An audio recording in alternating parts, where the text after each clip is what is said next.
Maayong pagbuto diri sa Grandpa Channel. Okay, malapit na pong matapos ang Ramadan. Sinasabi ko na mag-start tayo ng Astanga Yoga dito sa Grandpa Channel. Welcome po kayo dito lahat. Okay, iisa-isahin ko to bago tayo mag-continuous talaga ng workout ng Astanga Yoga. So ang gagawin ko dito is sun salutations muna. Ang sun salutations po is may dalawa pong parte ang sun salutations. Una, sun salutations A, pangalawa, sun salutations B. So before po tayo mag-move on, kailangan muna natin maging strong ang natin foundation sa Surya E. Kasi po kailangan po tayong mag-open. Kagaya ko ngayon, marami nang tumitigas sa mga buto-buto ko, kailangan i-open ko siya. Matagal-tagal to, kaya hindi natin pwedeng madaliin sa Astanga Yoga po. Kailangan i-open muna natin yung mga yung mga buto-buto na or mga joint or mga muscles na tumitigas na, para hindi tayo mahirapan sa susunod na mga posture. Okay po?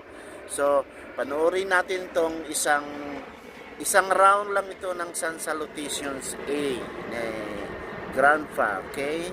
So, actually matagal na tong video na to, pero ginawa ko lang siyang example kasi magi-start po tayo ng ng practice talaga is after na ng Ramadan. 3 days na lang po, tapos na po ang Ramadan. Okay? Standing sa mastiti, inhale, arms up, look up to your thumb. Exhaling to bend forward, fold hands to the mat. Inhaling, look forward, flatten your back.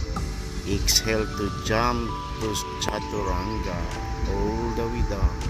Inhale, open your shoulders and chest, look up. Exhaling, downward dog. You are now in reverse V positions. You have to stay 5 breath here. Inhale, exhale. Okay, that's breath. Inhaling, exhaling. Okay.